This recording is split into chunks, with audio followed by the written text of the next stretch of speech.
এই আদেশের ফলে এটি প্রতিষ্ঠিত হলো যে বর্তমান সরকার জনগণের সার্বভৌম ক্ষমতার অভিপ্রায়ের ভিত্তিতে গঠিত সরকার, যাতে ইংরেজিতে বলে উইল অফ দ্য পিপল।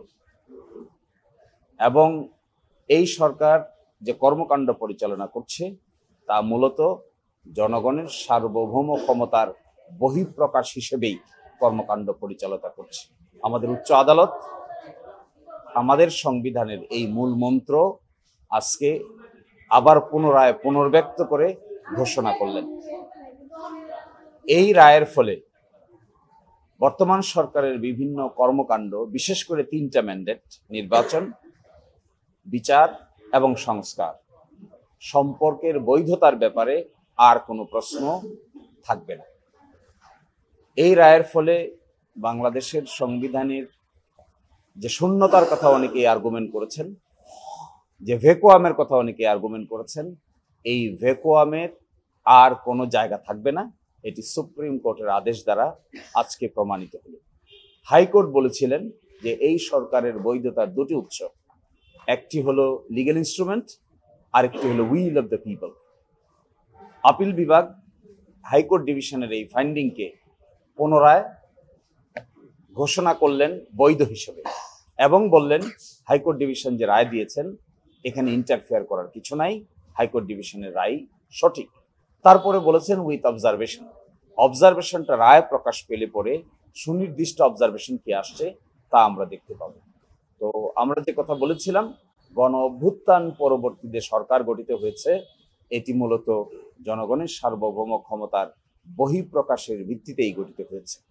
আমরা আদালতকে এটাও বলেছিলাম, আর্টিকেল বা অনুচ্ছেদ 106-এর অধীনে গৃহীত মতামত এটির কোনো প্রয়োজন ছিল না, কিন্তু এটি নেওয়াতে বড় ধরনের কোনো ব্যত্যয় হয় নাই, কিন্তু এটির প্রয়োজনই ছিল না।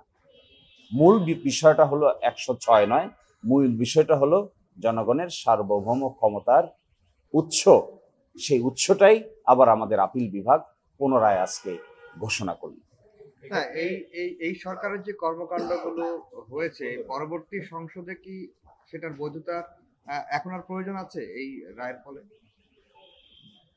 পরবর্তী সংসদের বৈধতার আগে আপনাকে দেখতে হবে যে জুলাই চার্টারে অন্তর্ভুক্ত বিষয়াবলী কিভাবে নিষ্পত্তি হবে, এটাও এই সরকার একটা আদেশ জারি করে বলেছেন।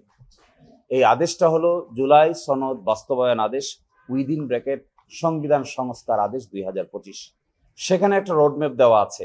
আগামী যে জাতীয় সংসদ নির্বাচন হবে তার দুটো ক্যারেক্টার থাকবে।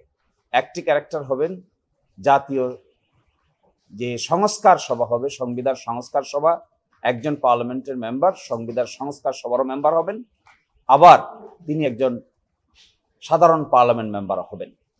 তাকে দুটো শপথ নিতে হবে, এটি আদেশে বলা হয়েছে।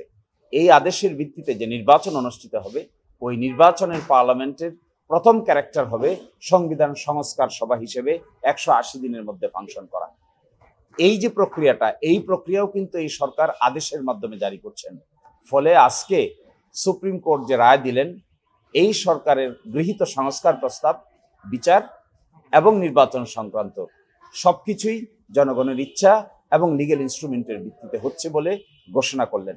ফলে রোডম্যাপ যাই দিচ্ছেন সরকার, এটি পরবর্তী পার্লামেন্টের যা দায়িত্ব বলছেন সেই দায়িত্ব পরবর্তী পার্লামেন্ট রোডম্যাপ অনুযায়ী পালন করবেন, যা আদেশে উল্লেখিত আছে।